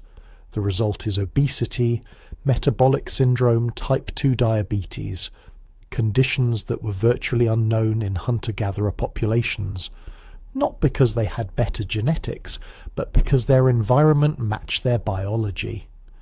Your insulin response shows the same mismatch. Insulin is the hormone that regulates blood sugar. When you eat, your blood glucose rises, and your pancreas releases insulin to shuttle that glucose into cells where it can be used or stored. This system works beautifully when you're eating the kinds of foods your ancestors ate. Whole foods with fiber, protein, fat, nutrients in complex combinations. These foods are absorbed relatively slowly. Your blood sugar rises gradually. Your pancreas releases a measured amount of insulin. Everything stays balanced. Then you eat a candy bar or drink a soda or eat a bowl of refined cereal. Pure, rapidly absorbed sugar hits your bloodstream like a flood. Your blood glucose spikes dramatically. Your pancreas panics and dumps massive amounts of insulin into your system. Your blood sugar crashes, often dropping below where it started. Now you feel hungry again even though you just ate, so you eat more simple carbs. The cycle repeats. Over years, your cells become resistant to insulin. Your pancreas has to produce more and more to get the same effect. Eventually, the system breaks down entirely. Type 2 diabetes. This isn't a design flaw. This is a perfectly good system being asked to handle inputs it was never designed for. Your ancestors didn't have access to refined sugars and processed carbohydrates. The sweetest thing they might encounter was honey, and even that was rare and came mixed with wax and pollen, moderating its absorption. Their diet consisted of things that had to be chewed extensively, that released energy slowly, that came packaged with fiber and micronutrients. Their metabolic systems never had to deal with the concentrated calorie bombs that fill modern supermarkets. The same evolutionary logic explains why fat, especially saturated fat, tastes so good to you. For your Paleolithic ancestors, animal fat was an incredibly valuable resource. It's the most calorie-dense food in nature. 9 calories per gram compared to 4 for carbohydrates or protein. Getting fat meant survival. Your brain developed reward pathways that flooded you with pleasure chemicals when you ate fatty foods, encouraging you to seek them out and consume as much as possible when available. Those same reward pathways are still active. They make you crave cheeseburgers and ice cream. They made perfect sense in a world of scarcity. They're causing a health crisis in a world of abundance. But perhaps the most profound mismatch is in your sleep patterns. Your circadian rhythm, the internal clock that regulates sleep and wakefulness, is controlled by exposure to light. Specifically, blue light wavelengths that signal daytime. Your ancestors woke when the sun rose, spent their day outdoors under natural light, and as evening approached, were exposed only to the warm, reddish light of fires. Their melatonin production, the hormone that induces sleep, ramped up naturally as the light changed. By the time full darkness arrived, they were ready for sleep. You, on the other hand, are exposed to bright artificial light until the moment you decide to sleep. Overhead lights, computer screens, smartphones, all emitting blue light that tells your brain it's still daytime. Your melatonin production is suppressed. Even when you finally turn off the lights and lie down, your brain is still in daytime mode. This is why so many people struggle with insomnia, not because there's something wrong with their sleep systems, but because those systems are receiving confusing signals from an environment they weren't designed to handle. The effects of chronic sleep disruption cascade through every system in your body. Immune function declines, metabolic regulation becomes impaired, cognitive performance suffers, emotional regulation breaks down. Your Paleolithic ancestors probably slept 8 to 10 hours a night, in alignment with natural light cycles. Modern humans average about 6.8 hours, often of poor quality. We're running on a sleep deficit that our biology simply wasn't designed to handle. Then there's stress. Your stress response system, the hypothalamic pituitary adrenal axis, is a marvel of evolutionary engineering. When you encounter a threat, your body shifts into emergency mode. Cortisol and adrenaline flood your system. Your heart rate increases. Blood flow is redirected from non-essential systems like digestion to muscles that might need to fight or flee. Your pupils dilate. Your attention narrows to focus on the immediate threat. This response kept your ancestors alive when they encountered predators or hostile groups. The threat would appear, the stress response would activate, the situation would resolve one way or another, and the system would reset. But your stress response doesn't distinguish between a saber-toothed cat and a nasty email from your boss. It treats them the same way. Threat detected, emergency mode activated. The problem is, the email doesn't go away after a few minutes. It sits in your inbox. The deadline keeps approaching. Your mortgage payment is still due. Your stress response stays activated, sometimes for hours, days, weeks. Chronic stress elevation. Your body is constantly in emergency mode, burning through resources, suppressing long-term maintenance systems like immune function and tissue repair, because it thinks you're in immediate danger. Your ancestors experienced acute stress followed by resolution. You experience chronic stress without resolution. The system isn't broken, it's just being used in a way it wasn't designed for. The result is anxiety, depression, cardiovascular disease, suppressed immune function, accelerated aging. All downstream consequences of a stress response system that's stuck in the on position. Even your social instincts are mismatched with modern life. Humans evolved as intensely social creatures, but in very specific group sizes and structures. Anthropological evidence suggests our ancestors lived in bands of 20 to 50 individuals, part of larger tribal networks of maybe 150 to 200 people. These were your people. You knew everyone. You saw them daily. You cooperated on survival tasks. You shared resources. You told stories around fires. You participated in rituals that reinforced group identity. Your brain is wired for this kind of intimate social world. You have the cognitive capacity to maintain maybe 150 meaningful relationships. British anthropologist Robin Dunbar called this Dunbar's number. It's the maximum number of people you can know well enough to ask for a favour. Your brain can track social obligations, relationships, status hierarchies for about 150 people. Beyond that, things get fuzzy. Modern life violates this in every direction. You're surrounded by thousands, maybe millions of people in cities. You encounter hundreds of faces every day on commutes and in public spaces. Your brain can't process this. You end up treating the vast majority of humans you encounter as NPCs, background characters in your life. At the same time, you might know only a handful of people with real intimacy. You don't have the band, the tribe, the village.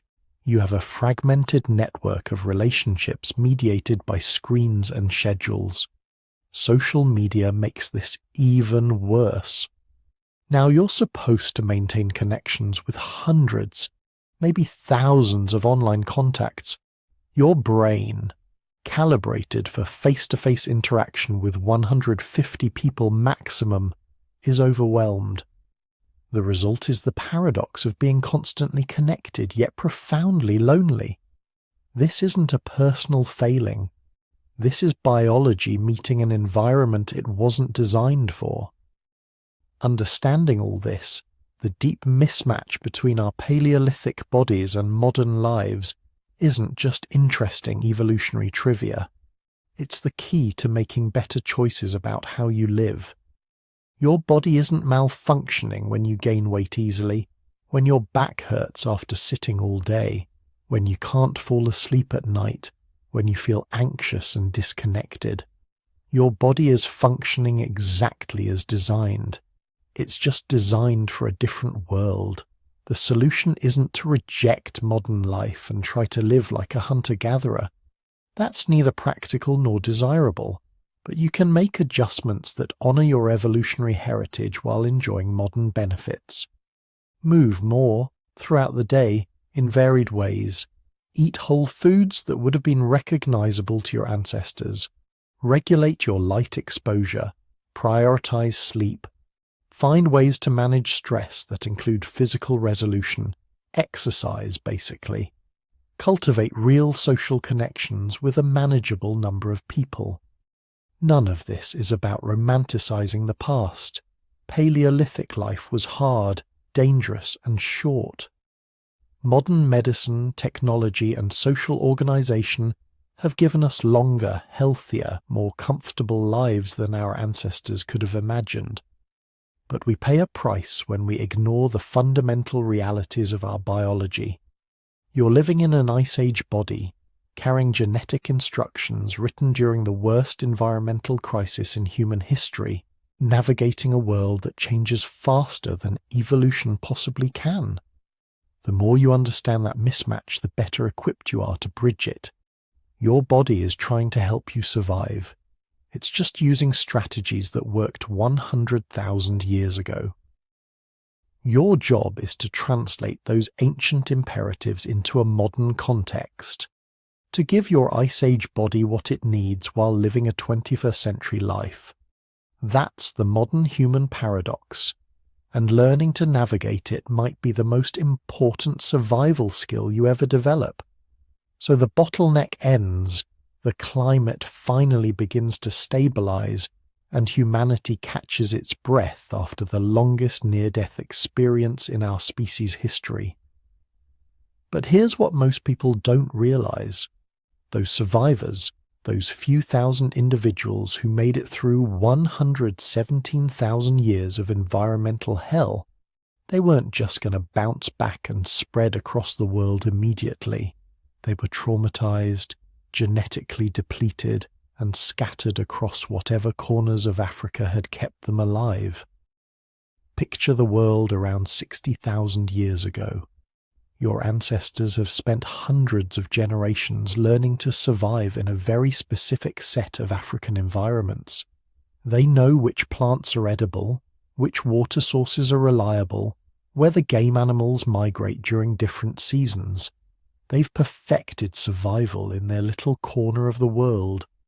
And now you're asking them to leave, to walk away from everything they know and venture into completely unknown territories. That's exactly what happened, and it changed everything. The Out of Africa migration wasn't some grand planned expedition. It wasn't thousands of people deciding to march north in search of new lands. It was probably much smaller, much more desperate. Maybe a few extended family groups, perhaps 200 or 300 individuals total, who found themselves pushed to the margins of their territories. Maybe their region was getting overcrowded. Maybe they were fleeing conflict with neighboring groups. Maybe they were just following game animals that were migrating into new areas as the climate shifted. Whatever the reason, they left. And when they did, they were carrying something unprecedented. Not just their genes, not just their stone tools, but something far more powerful. They were carrying culture, knowledge accumulated over thousands of generations, stories about how their ancestors had survived when everything went wrong, technologies that had been refined through trial and error over millennia. These weren't primitive humans stumbling blindly into an unknown world. These were the descendants of the Bottleneck survivors, the most evolutionarily tested, culturally sophisticated humans who had ever existed. And they were about to prove it. The first migrations probably followed the coast. Basic survival strategy: stay near water, follow the shoreline, exploit marine resources as you go. Archaeological evidence suggests these early migrants were sophisticated seafood collectors. Shell middens, ancient garbage dumps of discarded shells and bones, show up along ancient coastlines from the Red Sea to Southeast Asia. These people weren't just eating whatever they found. They were systematically harvesting shellfish, fish, seabirds, even marine mammals. They had figured out how to exploit an entirely new food source that most of their African ancestors had never seriously utilized. This coastal migration strategy was brilliant for several reasons. Coastlines provide consistent resources year-round. When inland game is scarce, the ocean keeps producing. Coastal routes also provide natural highways. You don't need complex navigation. Just follow the shore, and crucially, coasts connect. Follow the shore of Africa long enough, and you end up in the Middle East. Keep going, and you're in Asia.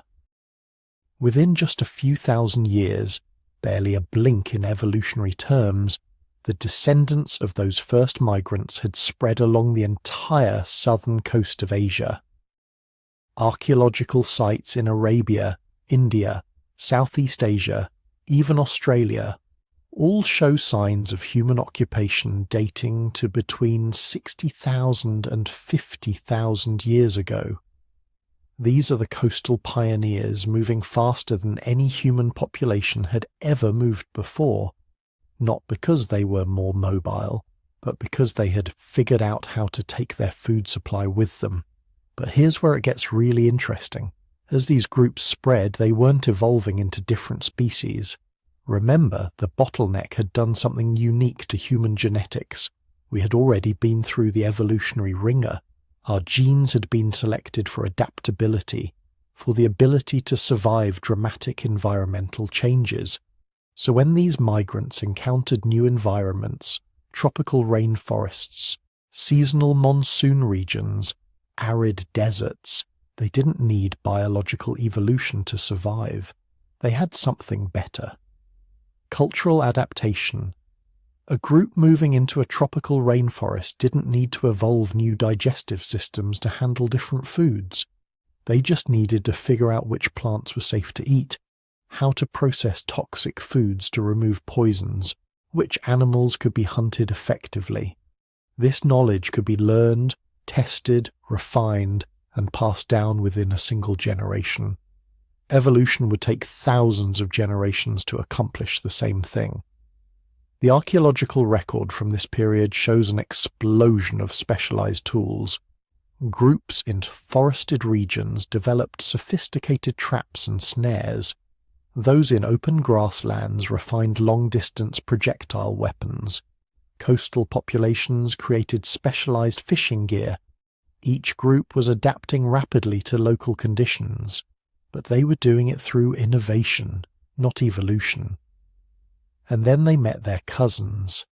Somewhere in the Middle East, maybe along the eastern Mediterranean coast, or perhaps in the mountains of the Caucasus, modern humans migrating out of Africa encountered populations that had left much earlier. Neanderthals. These weren't strangers, not really. They were the descendants of humans who had left Africa hundreds of thousands of years earlier, who had been adapting to Ice Age Europe while our ancestors were surviving the bottleneck in Africa. We know what happened next because we can read it in our DNA. They had children together. Multiple times, over thousands of years, modern humans and Neanderthals formed relationships, had kids, and those children survived, reproduced, and passed on a mix of genes from both populations. Today, if you have any ancestry from outside Africa, you're carrying roughly 2% Neanderthal DNA. That's the genetic signature of Ice Age love stories written across tens of thousands of years. But this wasn't just romantic, it was strategic. Those Neanderthal genes weren't random. Natural selection kept the useful ones and discarded the rest. The Neanderthal genetic variants that show up most strongly in modern populations are related to immune function, skin pigmentation, and cold tolerance. In other words, modern humans entering Europe encountered new diseases, new climate challenges, new environmental stresses. And conveniently, they met populations that had already adapted to those challenges. By interbreeding, they essentially borrowed 400,000 years' worth of evolutionary adaptation in just a few generations. The same thing happened in Asia, but with a different group, Denisovans. We know even less about them because we've found only a handful of Denisovan fossils, mostly fragments from a single cave in Siberia. But their genetic legacy is everywhere. Modern populations across Asia and Oceania carry Denisovan DNA. Some Pacific Islander groups have as much as 6%. And just like with Neanderthals, the Denisovan genes that persisted aren't random. They include variants that help process oxygen at high altitudes, still present in modern Tibetan populations. Variants related to immune function. Variants that help metabolize different types of foods. Think about what this means. As modern humans spread across the world, they weren't just adapting through their own innovations. They were incorporating genetic adaptations from populations that had been preparing for hundreds of thousands of years. It's like showing up to a foreign country and immediately downloading centuries of local knowledge directly into your DNA. Survival hacking on a genetic level. But here's the crucial part. Despite all this interbreeding, despite adapting to radically different environments from the Arctic to the tropics, despite developing completely different cultures, languages and technologies, humans remained one species. A human from Africa could have children with a Neanderthal. Those hybrid children could have children with Denisovans, and all of those descendants could interbreed freely with each other. The bottleneck had created a kind of genetic unity that was incredibly difficult to break. We'd all passed through the same evolutionary filter, all been refined by the same 117,000 years of selection pressure. That shared genetic heritage was strong enough that even hundreds of thousands of years of separate evolution couldn't completely divide us. As human populations spread into new territories, they faced challenges that would have killed earlier human species. The first humans to push into northern Europe encountered winters that lasted 8 months, with temperatures dropping to -40 degrees. They didn't evolve thick fur or hibernation abilities. They invented tailored clothing, built insulated shelters, learned to store food through long winters, and mastered fire to a degree that would have amazed their ancestors. The first humans to reach Australia, probably around 50,000 years ago, had to cross at least 50 miles of open ocean. They didn't evolve gills or fins. They built boats. They developed navigation techniques. They learned to read currents and weather patterns, and they successfully colonized an entire continent that had never seen human beings before. The groups that pushed into the Americas, crossing the Bering Land Bridge during the last ice age, encountered ecosystems filled with megafauna that had never learned to fear human hunters. Giant ground sloths, massive armadillos, American camels, saber-toothed cats. These migrants didn't evolve new hunting adaptations. They brought sophisticated weapons technology, coordinated hunting strategies, and within just a few thousand years had spread from Alaska to Tierra del Fuego, adapting to every environment along the way. Each of these migrations was creating isolated populations, groups that might go thousands of years with limited contact with other human populations, and in that isolation they began to develop surface differences. Skin color adapted to local UV radiation levels. Body proportions shifted based on climate, people in colder regions becoming more compact to conserve heat, those in hotter regions becoming lankier to dissipate it. Facial features, hair texture, even lactose tolerance in populations that domesticated dairy animals, all of these were minor evolutionary tweaks, biological responses to local conditions. But underneath those surface differences, the fundamental human genome remained remarkably uniform. The genetic variation between any two humans from opposite sides of the planet is tiny compared to the variation you'd find between two chimpanzees from neighbouring groups in Africa. The bottleneck had seen to that. It had stripped away so much genetic diversity that even tens of thousands of years of separate evolution couldn't rebuild it. This is why race, as a biological concept, doesn't actually exist in humans. The visible differences between populations, skin colour, hair texture, facial features, represent tiny variations in a handful of genes. The overwhelming majority of human genetic variation, about 85%, exists within populations, not between them. You can find more genetic diversity in a single African village than exists between the average Asian and the average European. But while biology stayed largely the same, culture exploded in 1,000 different directions. Isolated populations developed completely different languages, religions, art styles, technologies, social structures. A group in the Amazon rainforest developed sophisticated knowledge of hundreds of medicinal plants. A group on the Eurasian steppe became master horse riders. Island populations in the Pacific became the world's greatest navigators, capable of crossing thousands of miles of open ocean using only stars and wave patterns. This cultural diversity, arising from the same genetic stock, proves something profound about the bottleneck's legacy.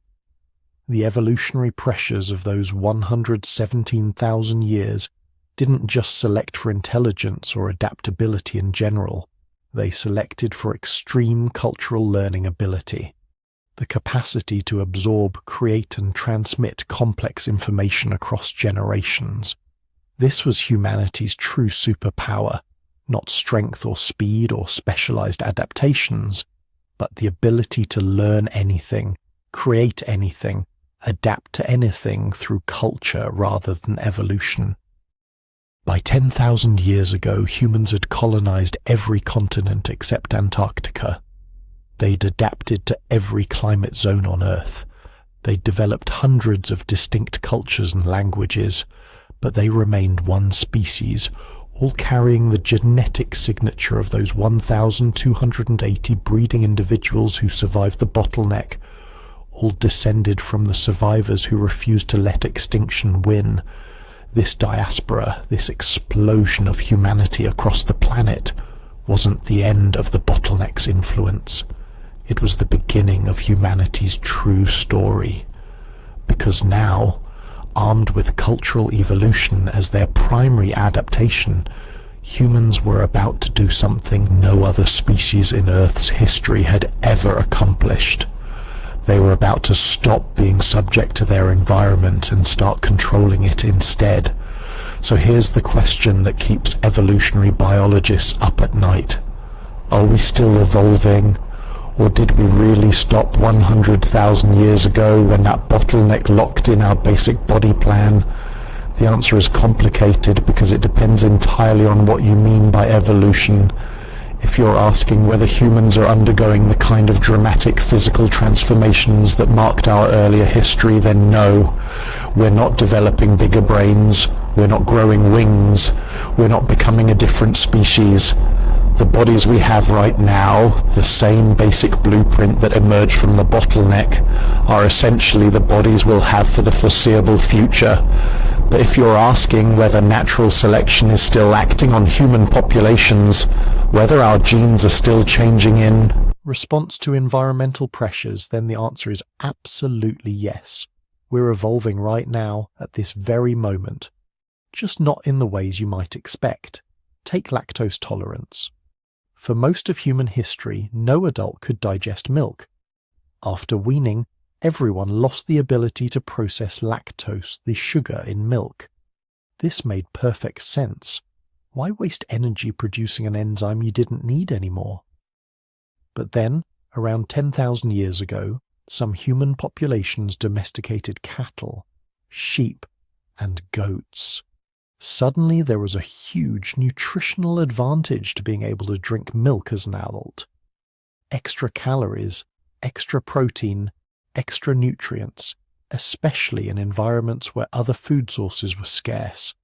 In populations that relied heavily on dairy, individuals with genetic mutations that kept lactose production going into adulthood had better nutrition, better health, and more surviving children.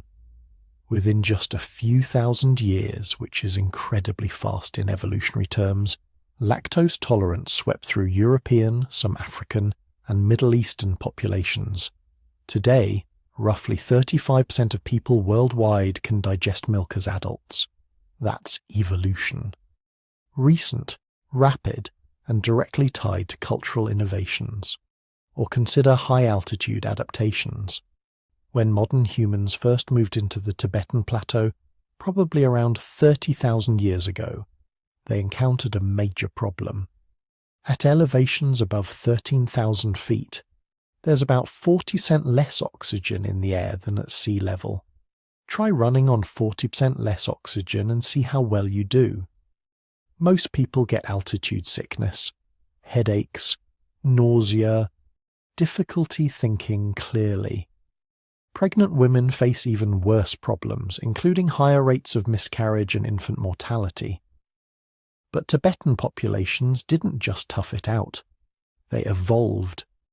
Genetic analysis shows that modern Tibetans carry variants of the EPAS1 gene that help their bodies process oxygen more efficiently at high altitudes. These variants probably came from Denisovans, those mysterious human cousins who had already adapted to mountain life. When modern humans and Denisovans interbred, they passed on survival genes that are still helping people live in extreme environments today. Even more remarkably, this adaptation happened fast. Really fast. Some estimates suggest it took as little as 3,000 years for these genetic variants to reach high frequencies in Tibetan populations. That's evolution happening at warp speed, driven by intense selective pressure in a harsh environment. So yes, we're still evolving, but here's the thing. These changes are subtle. They're adaptations to specific local conditions, not major overhauls of the human body plan. Nobody's developing gills, nobody's growing extra limbs. The fundamental architecture that emerged from the bottleneck that's staying put. Why? Because modern humans have developed something that changes everything. Technology. And technology has completely transformed the selective pressures acting on our species. Think about it. For millions of years, human evolution was driven by survival challenges. Can you find food? Can you avoid predators? Can you survive disease? Can you handle climate extremes? Individuals who were better at these things had more surviving children, passing on their advantageous traits. That's how evolution works. But modern humans have essentially hacked the system. You're cold? Build a fire, invent clothing, construct heated buildings. You're hungry? Develop agriculture, create food storage, establish global supply chains. You're sick? Invent medicine, develop vaccines, perform surgery. Every technological innovation reduces a selective pressure. Every time we solve a survival problem with tools instead of genes, we remove a reason for our bodies to change. This doesn't stop evolution entirely, but it definitely slows it down and changes what gets selected for. Consider disease resistance. Throughout most of human history, infectious diseases were the #1 killer. Epidemics could wipe out entire populations. Individuals with genetic resistance to specific diseases were far more likely to survive and reproduce. Natural selection was brutal but effective. Then we invented antibiotics, developed vaccines, learned about hygiene and sanitation. Suddenly diseases that had killed billions over human history became manageable. sometimes even eradicated. The selective pressure disappeared almost overnight.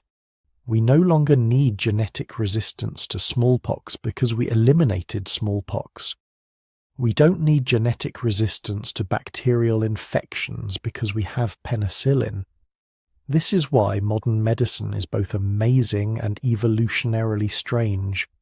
We're keeping people alive who would have died in previous generations, including people with genetic conditions that would have been eliminated by natural selection. This isn't bad, it's actually wonderful. But it does mean that harmful genetic variants can persist in the population instead of being selected against. Some scientists worry this could lead to genetic degradation over time. If natural selection isn't removing harmful mutations, they'll just accumulate, potentially weakening the species. But here's the counter-argument: who cares? If we have the technology to treat genetic conditions, does it matter whether the genes persist? A diabetic with access to insulin lives a normal life. Someone with poor eyesight can wear glasses. Modern technology compensates for genetic limitations. We've essentially replaced biological evolution with technological evolution. And technological evolution is vastly faster. It took millions of years for humans to evolve the ability to digest a wider range of foods. It took decades to develop global agriculture that makes almost any food available anywhere. Evolution gave us legs that can run about 15 miles per hour. Technology gave us cars, planes, and spacecraft. But here's where things get really interesting. We're approaching a point where we won't have to wait for evolution at all. We're learning to directly edit the human genome. CRISPR and other gene editing technologies mean we could potentially remove harmful mutations, enhance beneficial traits, even add entirely new capabilities. This raises profound questions. Should we eliminate genetic diseases before children are born? Most people would say yes. Should we enhance intelligence or physical capabilities? The ethics get murkier. Should we add entirely new traits, abilities that no human has ever had? Now we're talking about directed evolution, guided by human decisions rather than natural selection. Some futurists think we'll eventually engineer ourselves into a new species entirely. Humans 2.0, designed rather than evolved. Bodies optimized for space travel, minds enhanced with direct neural interfaces to computers, lifespans extended to centuries. At that point, are we even the same species anymore? Or have we become something new? Others think biological evolution is essentially over for humans, but that cultural and technological evolution will continue accelerating. We won't change our bodies. We'll just keep building better tools, better medicines, better technologies to compensate for biological limitations. In this scenario, humans 10,000 years from now would look exactly like us, but live in a world that would seem like science fiction. The truth is probably somewhere in between. We'll likely see continued minor evolutionary changes in response to changing environments and lifestyles. Populations living in cities might develop different traits than populations in rural areas. Groups exposed to different diets, different climates, different disease environments will continue diverging genetically, at least until global migration mixes everything together. But dramatic physical evolution, the kind that would make future humans unrecognizable? Probably not. Unless something catastrophic happens. Unless we lose our technology and get thrown back into harsh environments where only the strongest survive.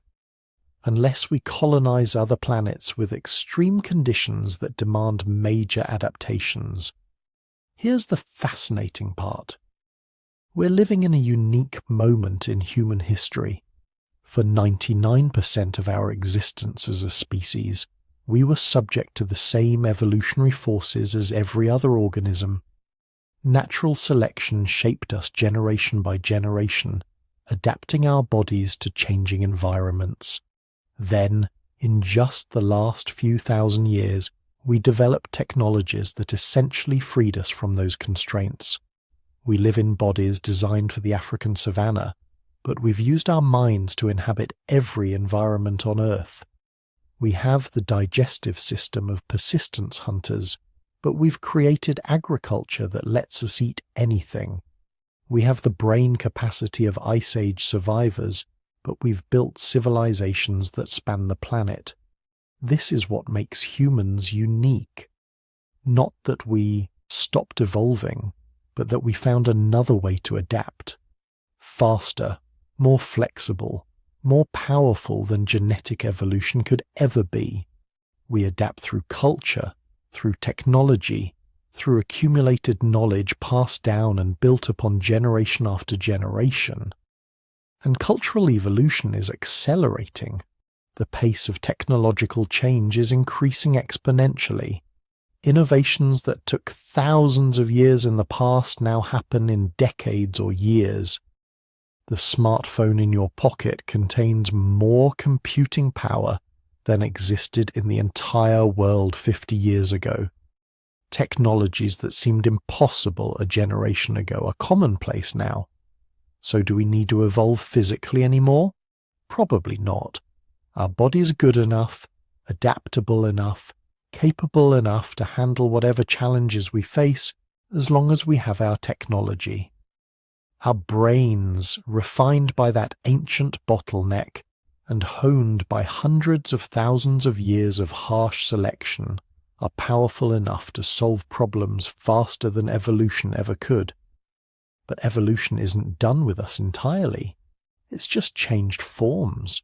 We're still competing, still adapting, still responding to selective pressures. They're just different pressures than our ancestors faced.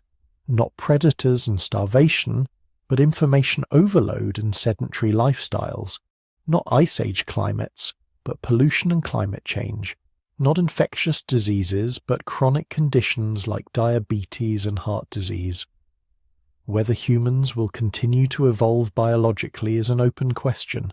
What's certain is that we'll continue to change, to adapt, to transform our world and ourselves.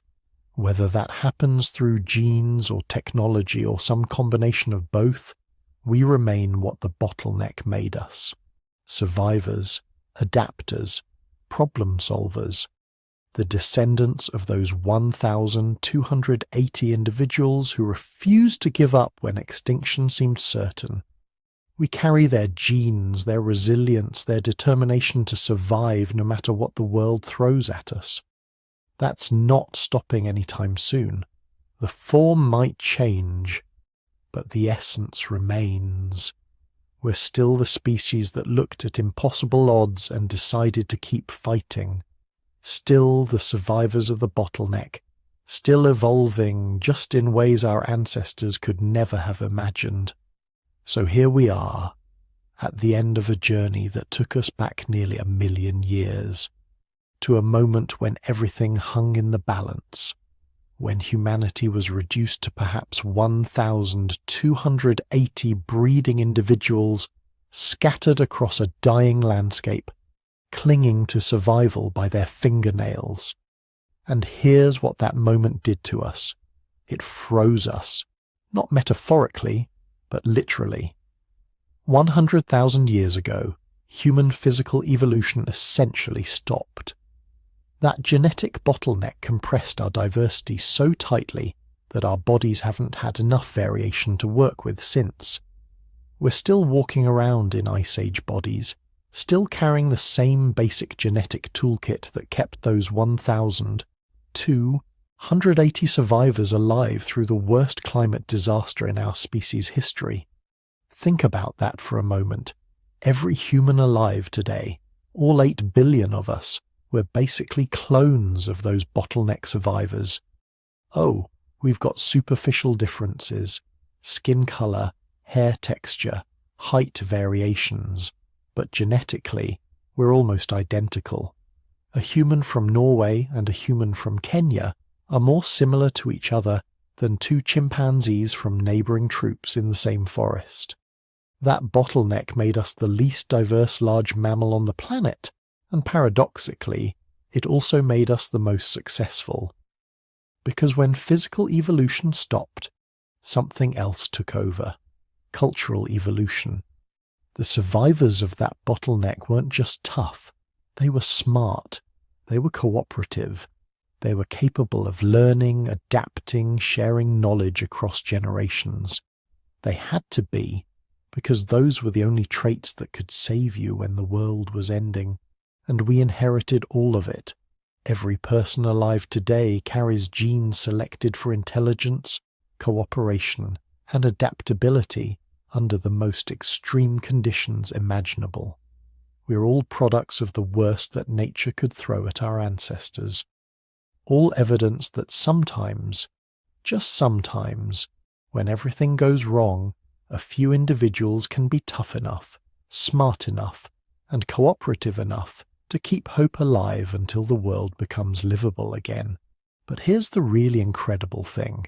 We didn't win through strength. Neanderthals were stronger. We didn't win through brain size. Neanderthals had larger brains. We didn't win through any physical adaptation.